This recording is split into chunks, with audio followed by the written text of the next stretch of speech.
Nitish, good evening. Yes, sir. Hello. Good evening, sir. How are you?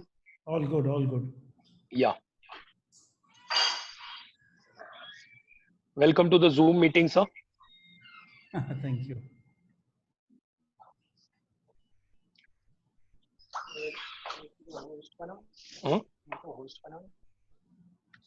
आपको host बनाया जाए. Stop video. Mode करो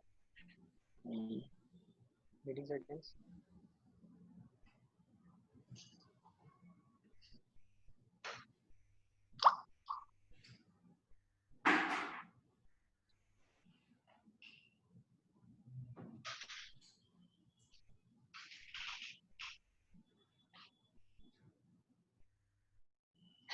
आप आई नहीं हो ना?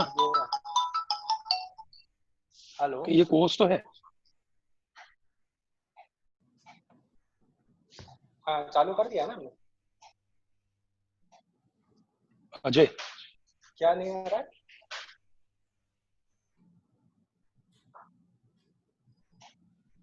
नहीं वही कर रहा हूँ अभी तक. वो ऑप्शन मेरे को नहीं आ रहा. हम एक होस्ट. हाँ रुको. अभी अभी 2 मिनट. मैं कंप्यूटर से हूँ.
हाँ बोलो. अरे मैं लगाया, मेरे को पता है, मेरे को ऐसा. हाँ बोलो बोलो. मेरे केबिन में. हाँ बोला. हाँ मतलब कुछ काम है. हाँ अभी मैं एक वो वेबिनार में बैठा हूँ सुरेश प्रभु का. क्या चलेगा?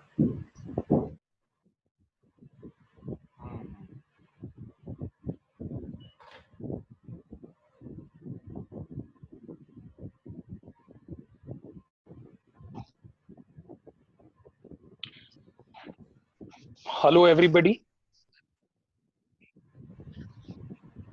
Hello. Yeah, we request you all to kindly mute the microphones and put the videos on. We welcome you today to the webinar with Honorable Suresh Prabhuji.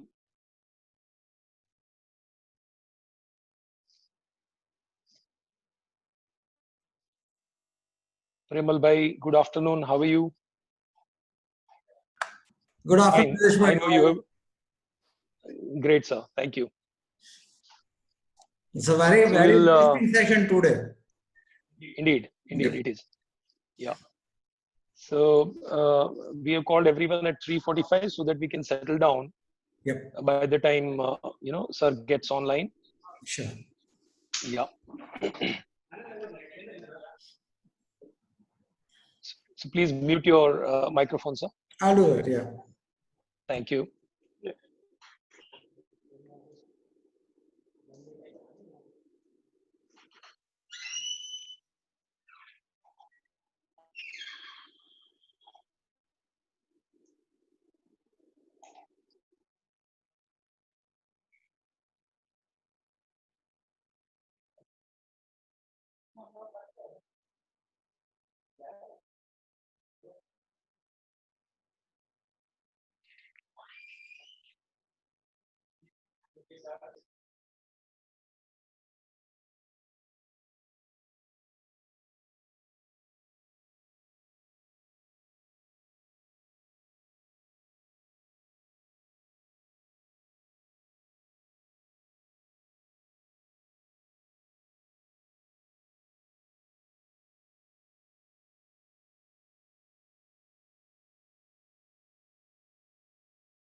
Nitish, can you hear me? Yes, sir. Okay. आपका ID से online करना है, इसमें निकल के आपका ID से जाना है, आपका आईडी से ऑनलाइन करना है।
I'm sure everyone is getting the voice from here. Good afternoon. Good evening, Nilesh Bhai. Good afternoon, everybody. Good afternoon, good evening, sir. Bangar sir, good evening. Good evening, sir. So, Himanshu bhai, we hope everybody is fine and hale and hearty. Yes, yes, we are all good. And the new thing is that now we don't travel. Indeed, yes, indeed, yes. So we have become paradise ready now. Right, right. But this time would also pass quickly, and I'm sure that everything would be back to normal. It's interesting, Nilesh Bhai, if I can share with you, what I find is you are becoming more productive now as compared to earlier. Is it so? So yeah, of Yeah, course. for the simple reason, when we work in the field, what I realize is 70 to 80% of time is traveling, not really working. And now, True, if true, you're true. not traveling, then you actually are working full time. Absolutely. So my experience is positive. Correct. No, so that's great, sir. That's great. May I request all of you all to kindly put on the videos and I mean your video cameras rather, and mute the audio, because that would be the power discipline today. Because sir is going to unilaterally address us no sooner he joins us. So probably it will be better if we all, and then this is also to be live streamed on India's Emissaries Facebook page, as well as Honorable Suresh Prabhu sir's page. So any sort of disturbance will remain forever online. Hello, President sir. Yes. Yeah. So am I audible? Is it okay? Yes, yes, absolutely. Very clear. Loud and Right. clear. Okay. So we have some of the participants joining in, and basically, yes, anybody can chip in till 3:53, I should think. So another 5-6 minutes, we can just have a chat by the time sir is in, and we'll formally begin the meeting. Mankat Saab, good evening. Nitin sir, you will have to unmute your mic.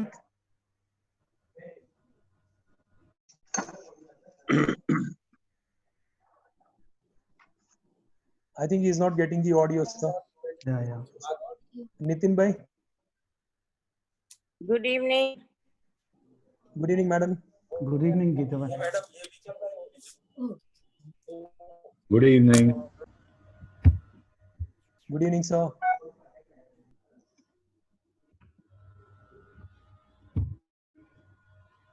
We welcome one and all present this point in time to the webinar on changing global scenario.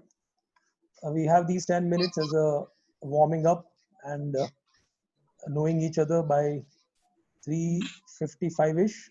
We would mute all our mics, but we keep our video cameras on. Good afternoon, Nitesh bhai. Good afternoon, sir. How are you? All well. Yeah. And Nitin sir, good to see you here. Synergy. Bluetooth mode.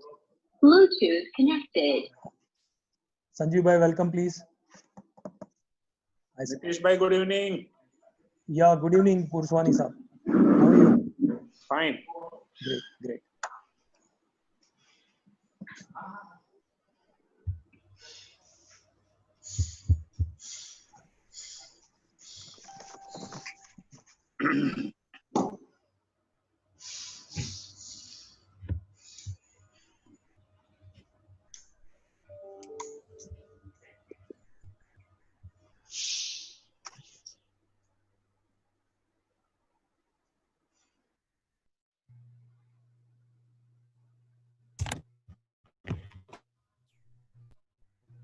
Good evening, Nitesh sir. Yeah, good evening, Hello. sir. Good evening, Nitesh sir. Yeah, good evening, sir. We are pleased to have all of you all here. Honorable Suresh Prabhu sir is going to be right on time. We welcome you all today to this interesting webinar till the time sir, Honorable Bluetooth Prabhu mode. sir talks, Bluetooth to connected. kindly mute your Bluetooth. microphones, please. We request you to mute your microphones and put on the video so that whenever sir wants to uh, visit various pages and see as to who all are participating. This time we have, because participants from all across Gujarat, and so we have not kept the option of unmuting from the control side, but we expect all the ladies and gentlemen to put their microphones on mute all throughout the address of Honorable Sir. We are just waiting for Sir to come online. FGI is fortunate enough to have received convenience of Honorable Suresh Prabhu Sir to be with us, and during this difficult time, pandemic COVID-19. And Sir has chosen the topic, very good topic, of changing global scenario, he being the Sherpa to G7 and G20 countries, emissary of India to those countries. So we were fortunate enough to have him today, and we are also welcoming one and all joining in. At this point in time, we have around 85 participants, and we expect 85. some more to join. Thank you all for taking our time today afternoon, responding to our request and our invitation to be with us. Once again, I would seek your cooperation in keeping your microphones on mute position all throughout Honorable Suresh Prabhu Sir speaks. We might have a question and answer session, depending on the time permits to the guest speaker today. So we can then raise hand, or you can send the questions to me and we can take on. The Federation of Gujarat Industries has tried to assist its members and all industry members during this tough time. I'm sure there are a number of members today here to testify this fact. We have with the government, with the local administration, with the central government in taking up issues all throughout the COVID-19 that industries and trade has faced. And number of times the efforts of FGI have been recognized and commended.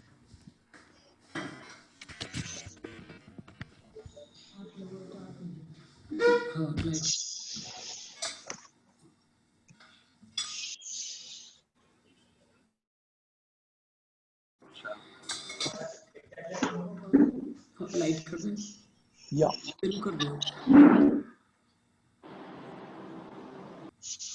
Once again, I seek your cooperation to kindly, all through the talk, all throughout the event, may I request you to please put your microphones on mute, and the videos.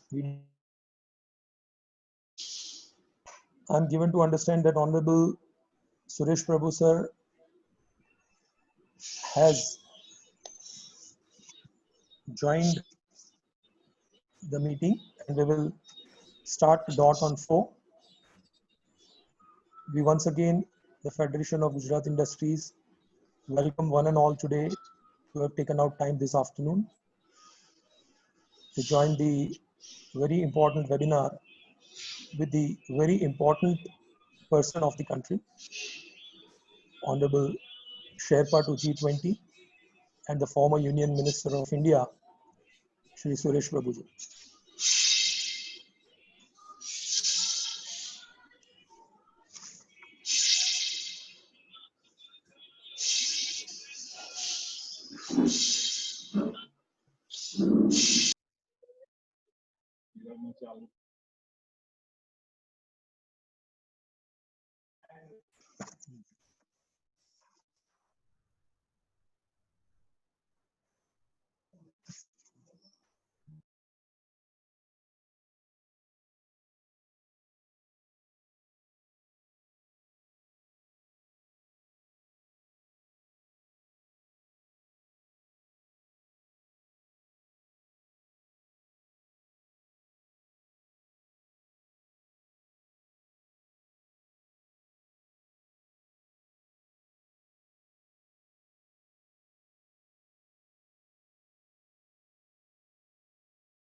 Ladies and gentlemen, we once again welcome one and all present today to this very important webinar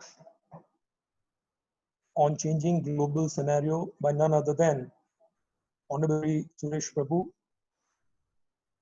Indian Sherpa to G20 and former Union Minister of India.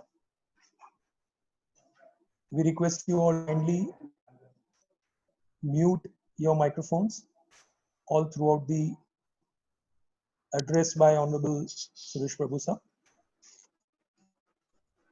We are about to start and we are glad to note that more than 90 participants, industrialists from Gujarat,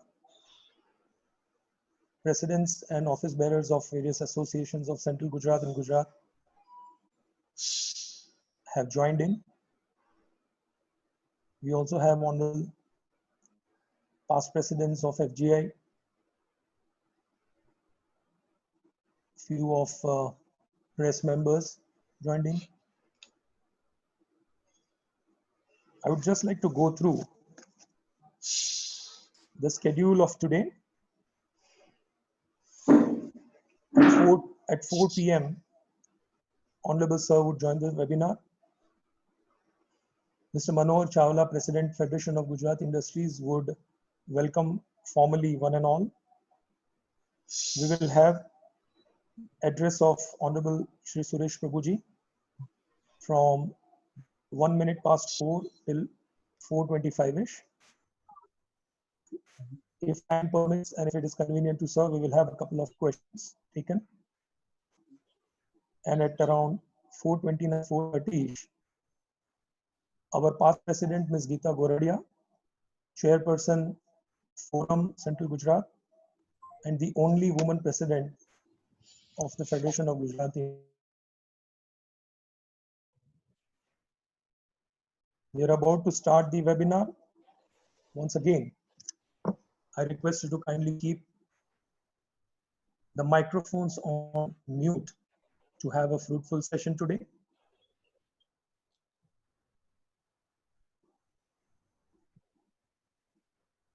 Hello.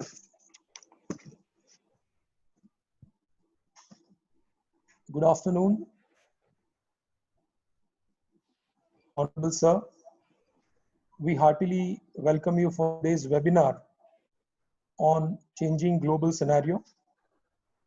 I would like to inform you, your good self, sir, that today's participants comprises of members of the Federation of Gujarat Industries, presidents and office bearers of associations of Gujarat, exporters, importers, and press and media colleagues. I now request President FGI, Mr. Manohar Chawla, to formally welcome one and all to this webinar. Mr. Manohar Chawla, please.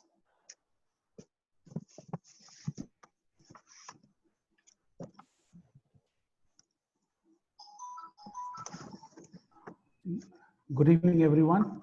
I hope you can hear me. Yes, sir.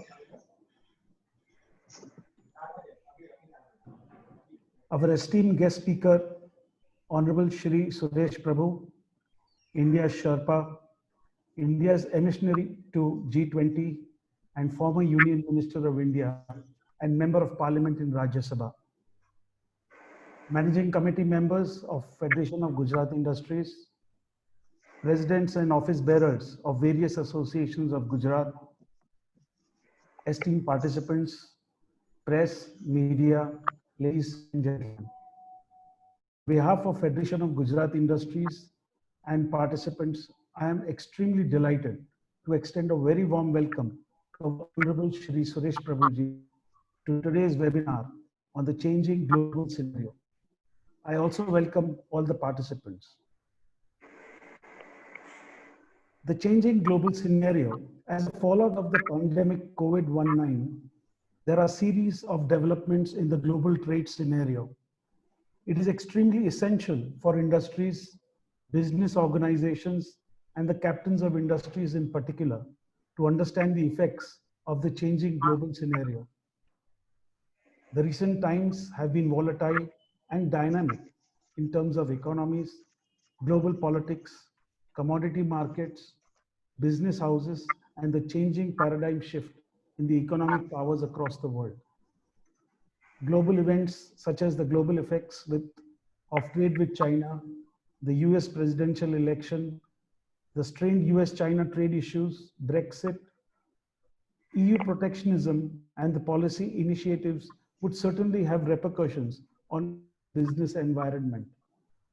Given this background, FGI is fortunate to have convenience and consent of Honorable Suresh Prabhu to talk to us via webinar on the changing global scenario, to share his thoughts and perspectives on the current developments, its relevance and impact on business environment, economic growth, and where would India stand in time to come.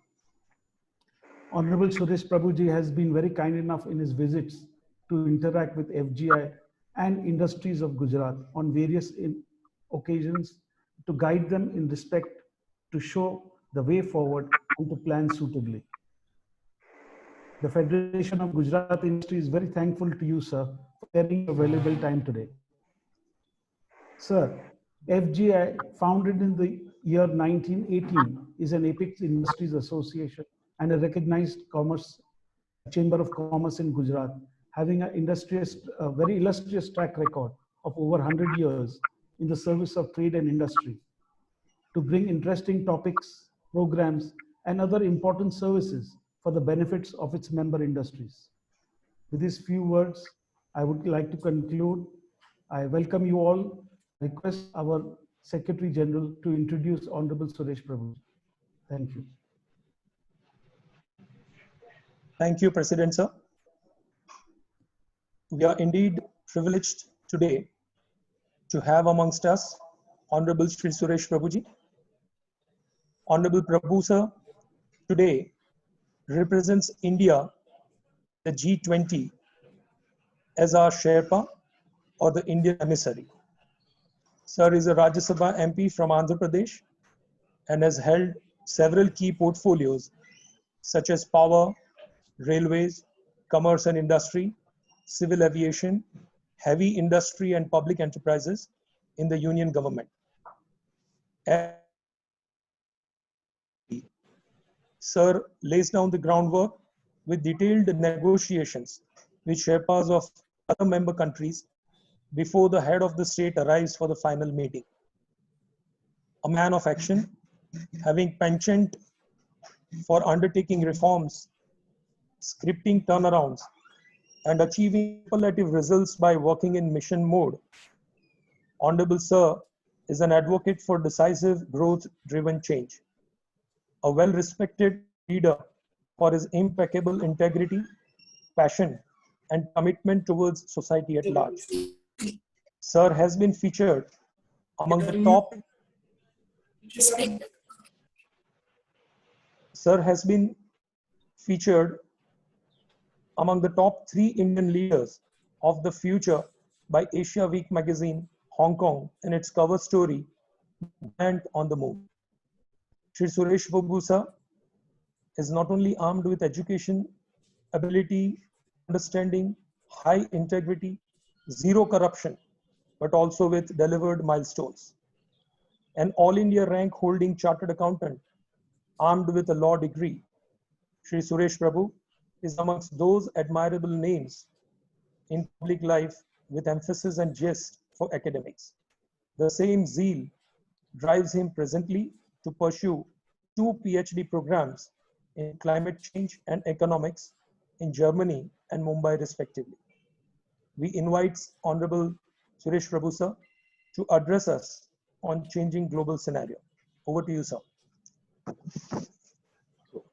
So, Dhanyavad, and I really thank the FGI for inviting me once again to meet my old friends and also make new ones in such an illustrious organization as the FGI is. You mentioned about my past visits. I held 10 different cabinet positions. So I think all 10 times in that capacity I must have visited. But also I must have visited when I was not a minister, when I was in opposition for some time, also I visited FGI and spoken on a variety of subjects. And not only enjoyed the intellectual dynamism that FGI offers, as well as new ideas that it generates, but also wonderful vitality of your organization as well as your members usually. I really thank you for this great opportunity to meet you and talk to you again. Thank you for choosing a very interesting topic. Changing scenario, changing order. And when it is changing, how is it going to affect us?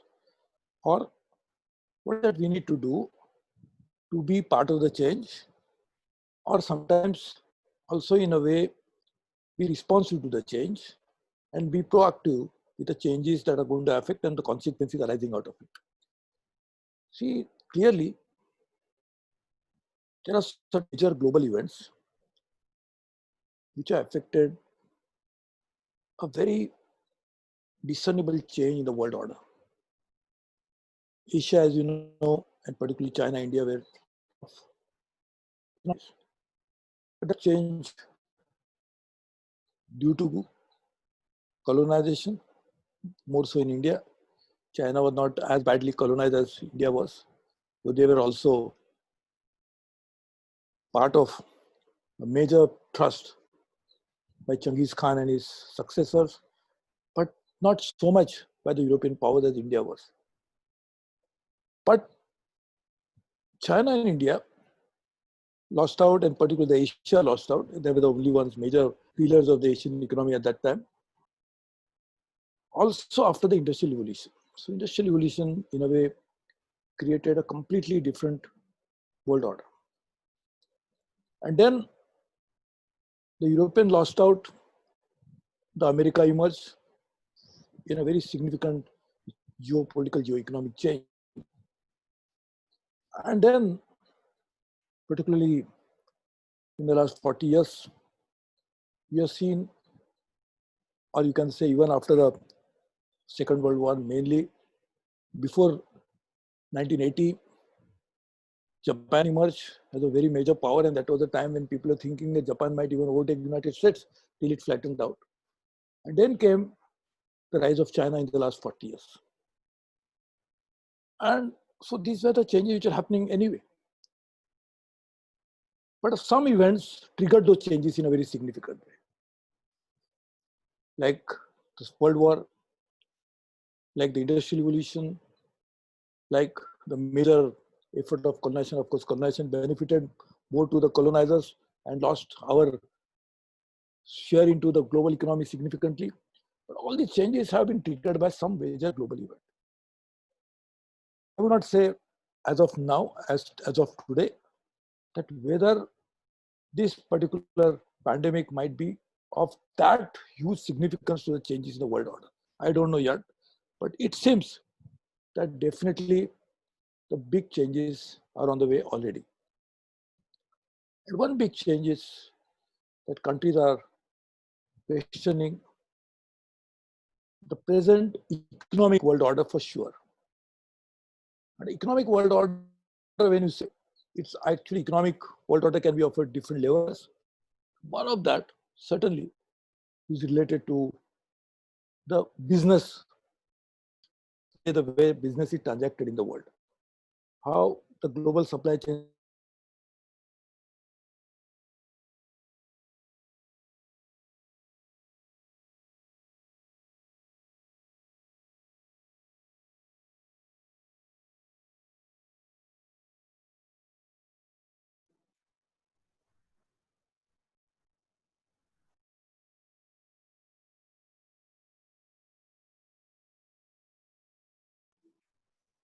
Excuse me, sir. The audio has gone due to any reason, sir?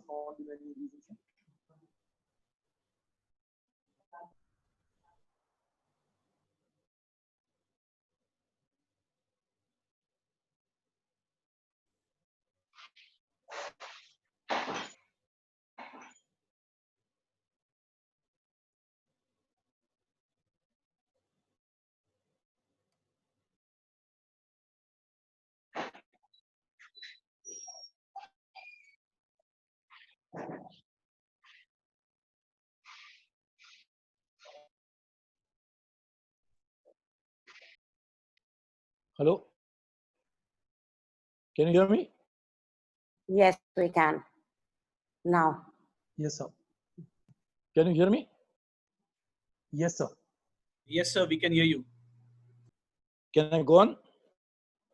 Please, sir. Yeah. So, saying, sorry, I think we missed out something, so I'll just say a few words. I think I lost the connection in between. So, as I was saying, this business order, the supply chains that have emerged over time, etc., have not happened necessarily because of any strategic, geopolitical, or geo-economic reasons. It happened in the boardrooms of various countries. The countries realized in the various boardrooms of various companies, top companies. The companies realized that they could use some basis to advance their business cause. It made sense for them to outsource the manufacturing in a very significant way. But again, this trend didn't happen only in the last 30, 40 years. It had happened in China and Japan emerged. It actually emerged out of manufacturing by technology. But they were also outsourcing significantly, and that's how the East Asia came.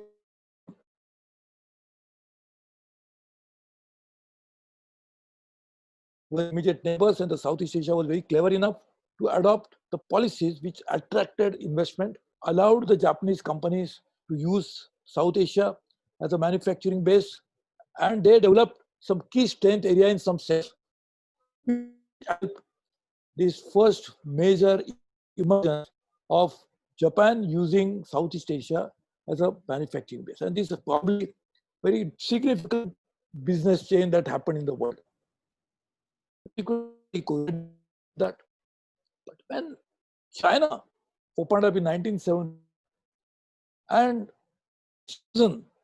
as the first economic zone was created during Deng Xiaoping's time on the coastal area very close to Hong Kong, and now of course it is connected by both road and rail very efficiently. But when China decided to attract investment, and as you mind you, it was a very important milestone in Chinese history. China shifted gears completely, and in 1978, China was on the virtually economic collapse, because this was the time when China had just trying to come out of the ill effect of culture. Mao had just physically the agriculture. There was a huge famine. Nobody knows how many people died as a result of that, and all of that led to only way China could come out was to attract foreign investment, big technology, which will create jobs. At the same time, parallelly, this is something very interesting that China started when they actually started reforming agriculture at the same time. In fact, agriculture was the first sector that they wanted to reform. There was no food production. The commune system had taken over. The entire agriculture had collapsed. And in that process, China was the largest populous country, more than India at that time. Now we are almost at par. And China started attracting investment. First was an experiment. Nobody knew how it's going to work. But after success of Shenzhen, they started using it. And they started offering all kinds of incentives to companies. The clearances were given on the spot. Local mayors of the cities were given complete economic authority to take decisions of this kind. That didn't happen right in 1970, but over a period of time. Because till 70, it was completely state-owned, state-controlled economy. But economic decision-making at a government level fast, that companies started flocking to China in a big way.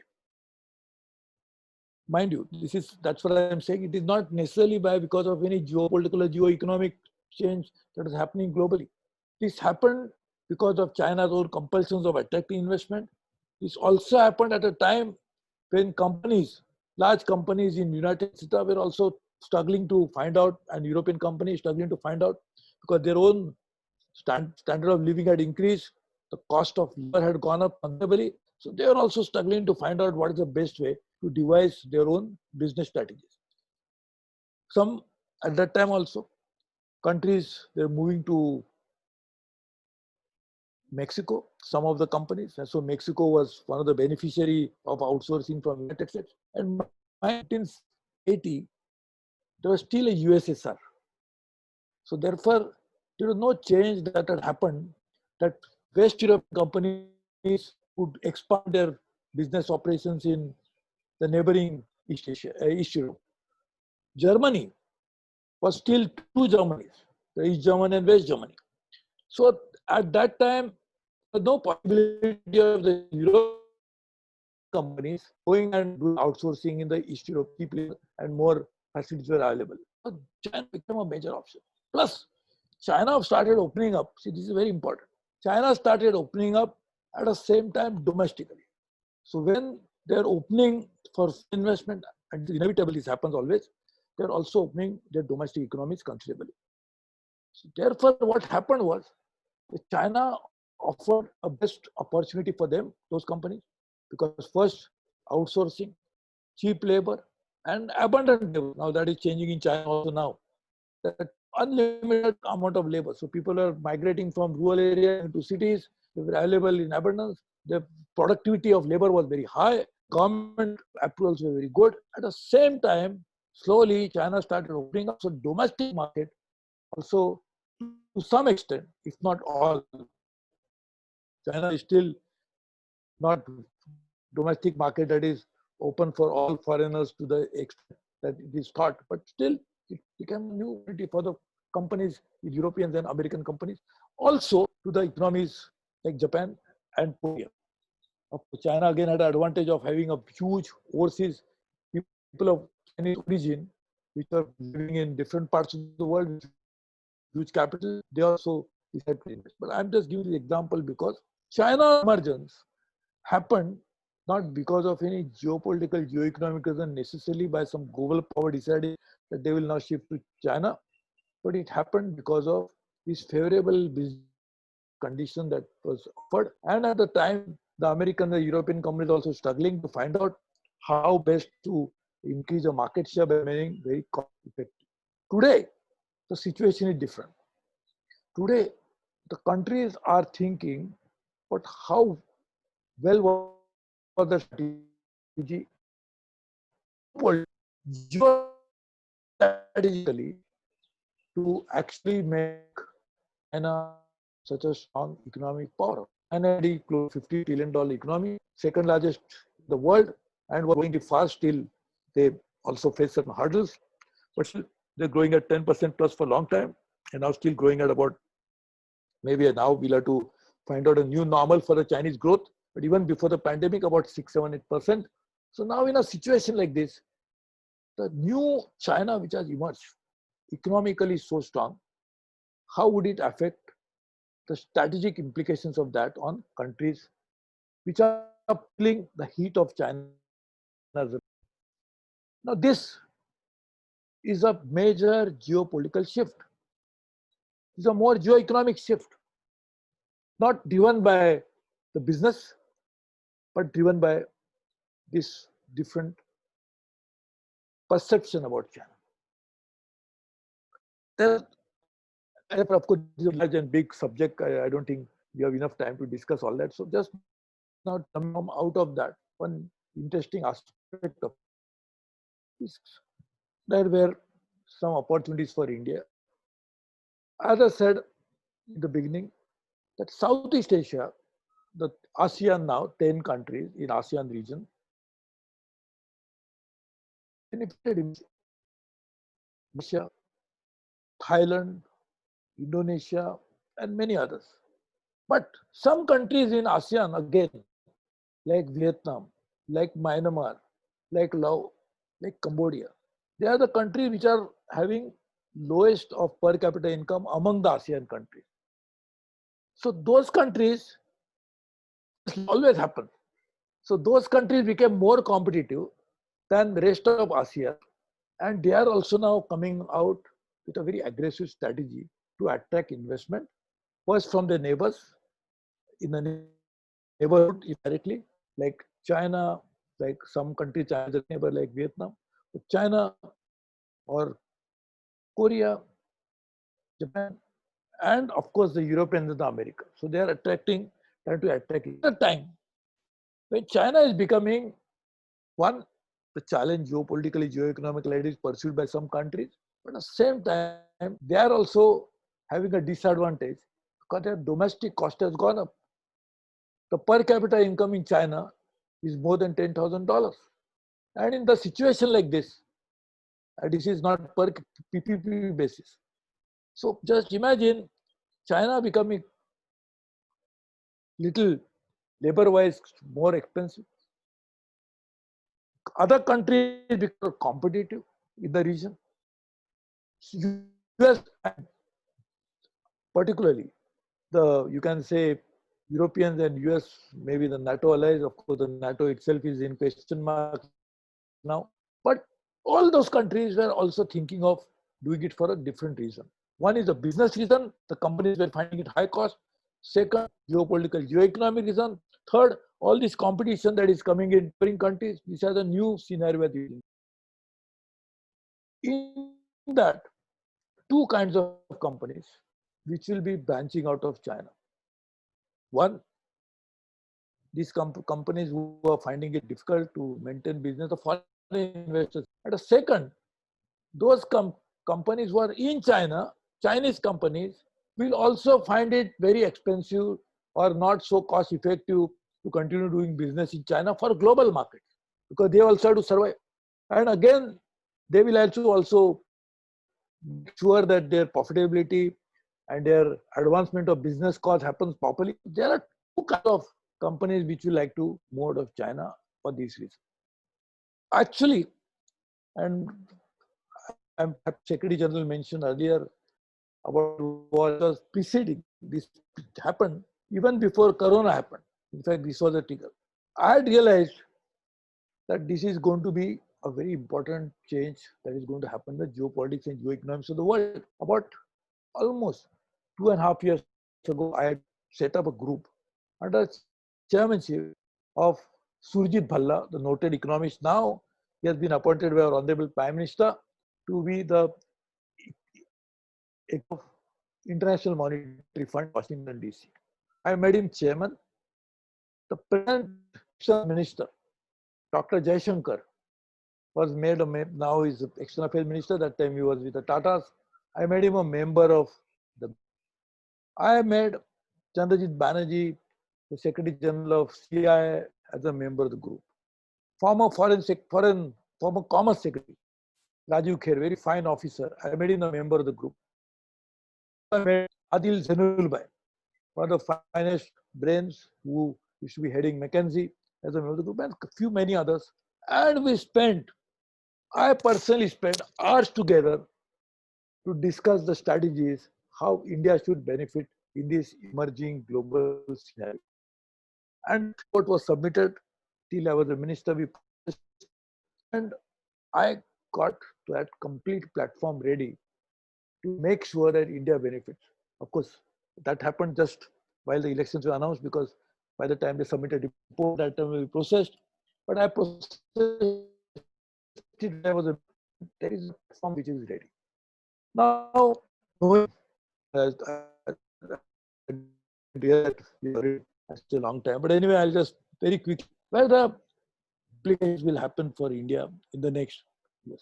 See, look at our key sectors, which will have some very interesting impact. One is the services sector. And your secretary well and very articulated. In fact, after articulation, there was nothing for me to speak really. You spoke so well and gave a very good background to this.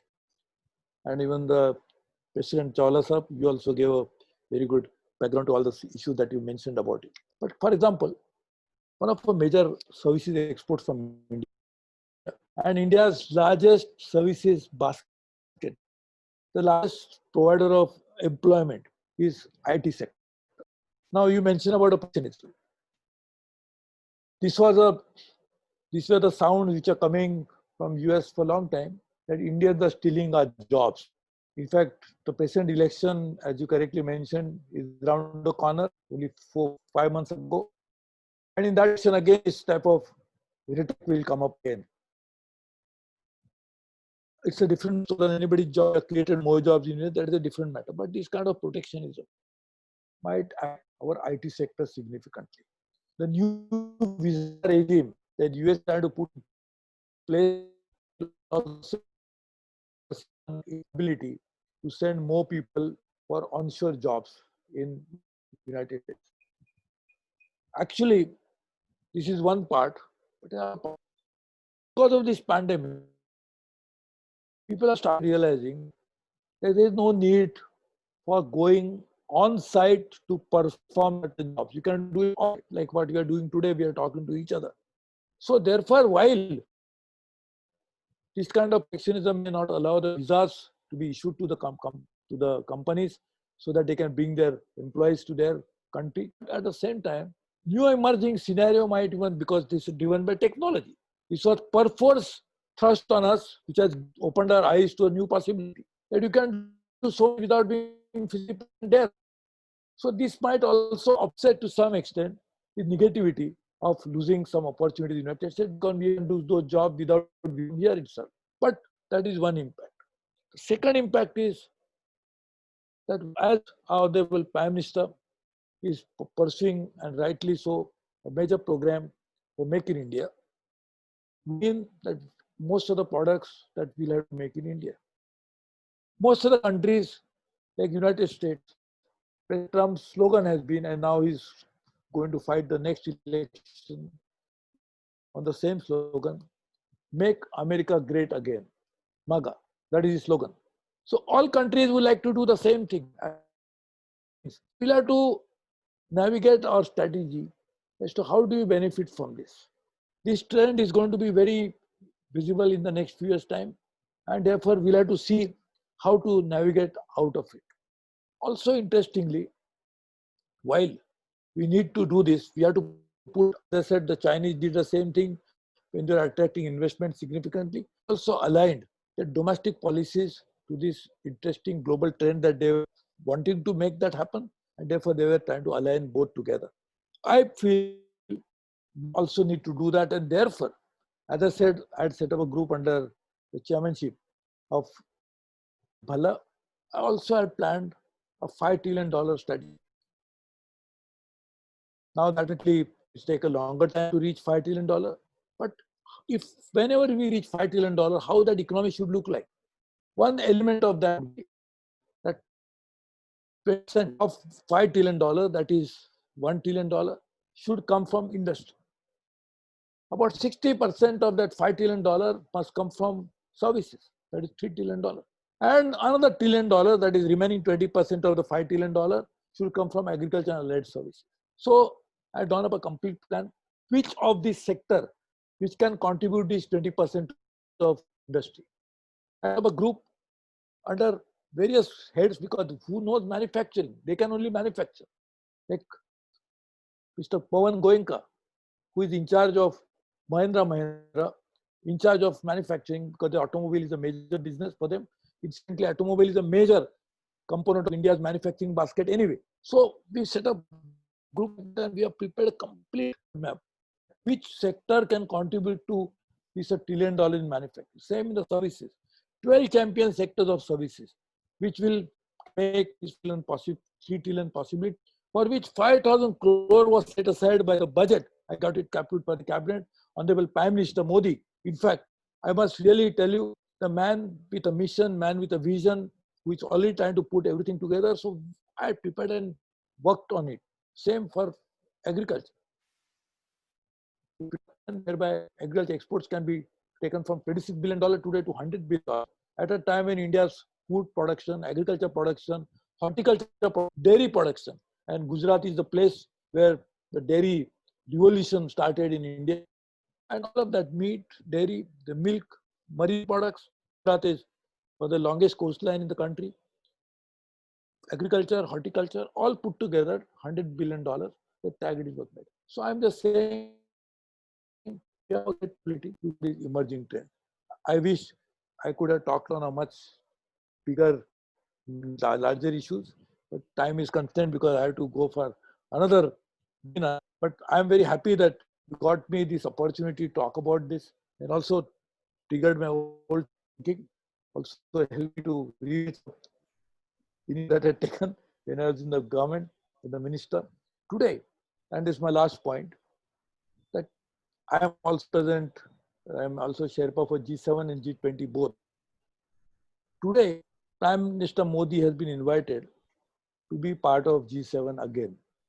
We were invited even last year when I attended in Biarritz in France. But now, hopefully, this is not just a nation for being invited. Trump is already thinking, and rightly so, to make India a permanent grouping. So G7 is 7 countries. If you have become member permanently, it cannot be remain G7. The nomenclature will obviously the numbers that he wants to add. He wants to also add Australia. I feel that's the right way to do it. And with that grouping, India would also emerge at a head of the table in many other forums of this. So India's stature, Minister's leadership, new trends that are emerging in the world, as I mentioned to you for different reasons. It's like all planetary position. Mr. Bejan Daruwala, again, a great Gujarati, passed away. But he would have said if he was there, that a planetary position is bigger significantly. I wish it happened. I have to take advantage of all this. People from Gujarat, I'm not saying because I'm addressing my friends in Gujarat, will be the right to take advantage of it. Because you need entrepreneurship. The trends are available, doesn't mean we'll benefit. So all this will actually can put to India's advantage by people from industry who are illustrious, who have the global vision, ability to put into place everything. So I really thank you for giving this opportunity to talk about it again. I don't know why when I come to the platform, because I never prepare a speech. You made me think differently again, and I think that's great. Goes to intellectual property right for my thinking is registered with FGI. So you should benefit from whatever I've spoken to. But all the best to you, my dear friend. And I really look forward to working with you as closely as possible.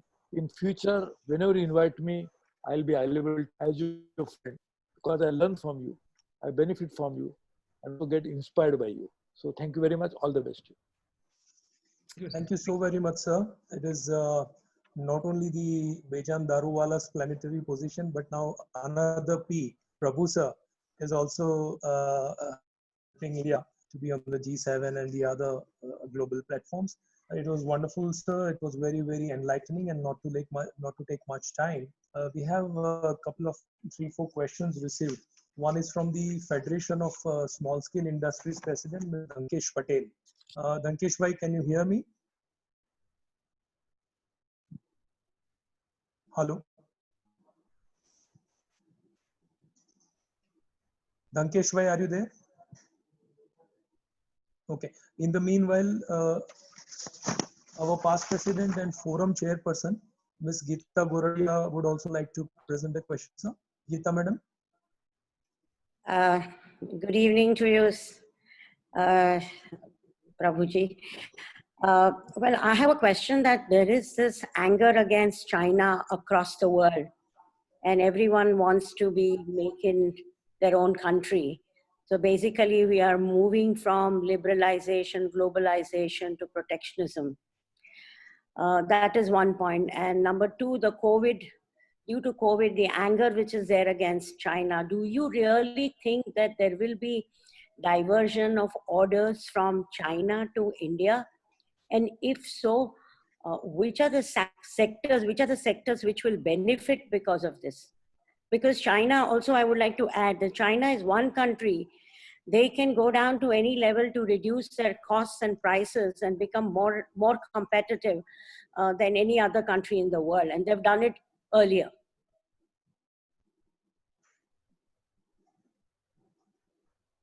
See, number one is the sectors. We had actually done some sector analysis also, which there's no time to share with you. But I think we must again revisit this issue where those sectors will have a comparative advantage and to take advantage of those. What is that we'll do? But there are certain sectors in which, for example, let's take manufacturing, the medical equipments, will be a major big thrust area for the country. I think that will be one of the major growing area that is really going to benefit. Let's check pharmaceuticals, where we already have become general experts. Try to understand that in pharmaceuticals, the bulk drugs we don't manufacture. We used to manufacture the idea some years ago. So I think we have some sector analysis. We'll have to use that sector analysis properly, fine tune it, and make sure that we benefit from it. But as you are saying, I think the protectionism by the world is also going to affect India adversely, because it is not going to happen that when we want to export to these countries using India as a base, if there is a protectionism in those countries, we will be able to export, those borders also open to us. When they will open the borders to us, when there is going to be authority, they will say, okay, you open this for us. So it is going to be a very hard bargaining also in some areas. One advantage we had for years was the WTO was a good institution, which was very transparent, open, participatory, and there the decisions are taken consensus. So as a result of that, we could actually use WTO as a base to deal with this.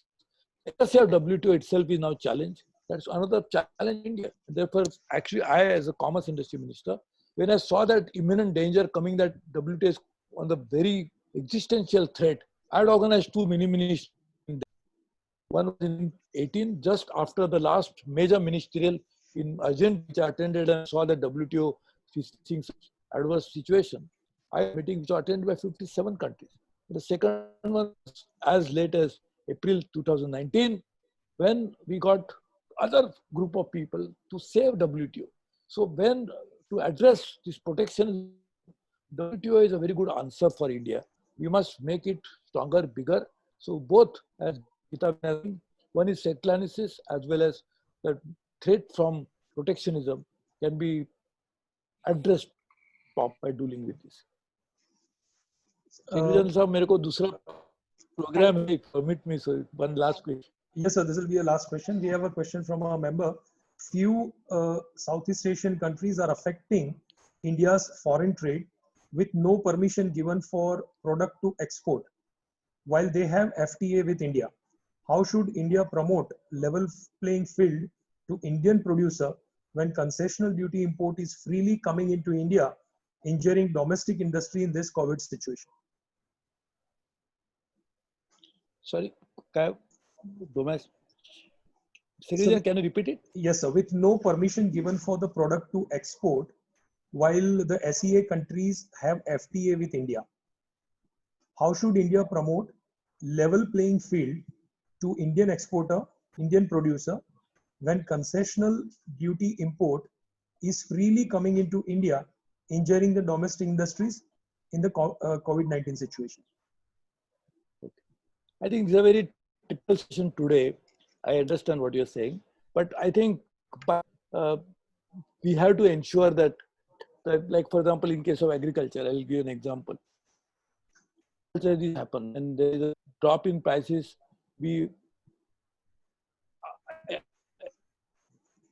farmers to export, but when the prices go up, we said farmer don't export.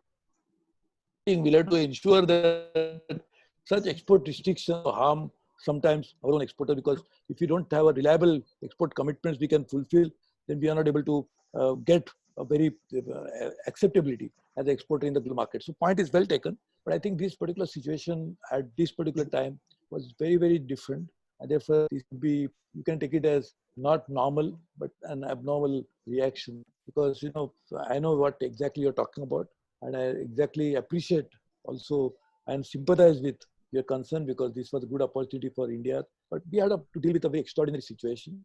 So hope this will not become a normal situation, but only a extraordinary response to a given situation. But point is well taken that we must have a level playing field. No, sir. So not taking much time, as the time is, there is a time constraint. I would request FGA past president and forum chairperson Ms. Geeta Goradia to propose vote of thanks, and then we will have a national anthem rising from the. Yes, Geeta. Honorable Shri Suresh Prabhuji, so aptly named India Sherpa,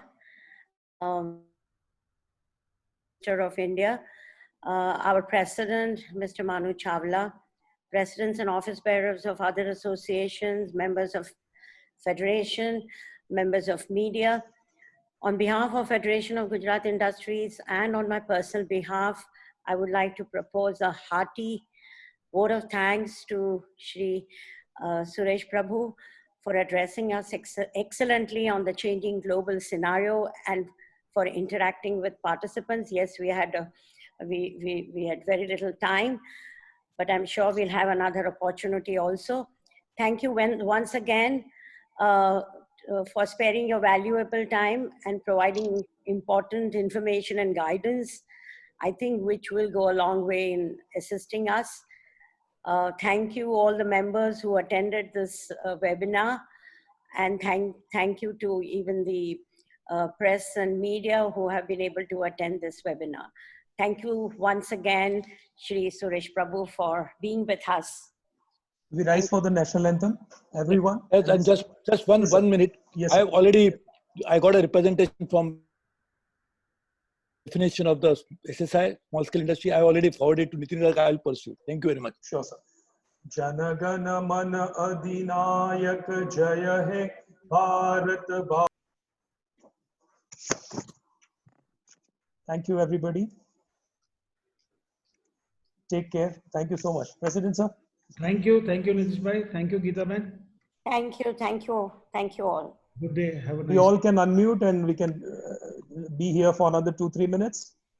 Everyone can unmute and we can be here. I'm sorry that Sherpa sir had a limited time, so we couldn't take many more questions. We have had some 10 more questions lined up here, sent on chat. Yes, sir. Over to President, sir. कोई किसी को कुछ पूछना कहना है तो we can it's open for another 10 minutes, please. I thank you one and all. We can request Nitish to pass on email these questions to Suresh Prabhuji and hopefully receive a reply from him on these questions. Sure, sir. So we call it a day. Anybody has to. Yeah. Thank you, Nitish Bhai, for organizing this, and thank you, President sir. Thank you. Thank you, Doshi sir. Thank you, Doshi sir. Yes. You may wish Congratulations. to send. Thank you. Thank you. Thanks. Yeah. Thank you. Well arranged program. It was a very nice. Thank you, President sir. Thank you very much. Thank you, Sunil sir, for joining in. Thank you very much, sir. Thank you, sir. Thank you. So Nitish bhai, it was great. Chawla sir, good evening. It was a great program. So pleasure to be a part of it. See you next time. Thank you. Thank you very much, sir. Do register in all the programs. Thank you. Yeah, pleasure. Bye-bye. Bye-bye. Everyone have a nice day. Nice one. Bye-bye. Thank you. Thank you. Thank you. Bye. Thank you. Thank you, sir. Bye, Peter. Thank you.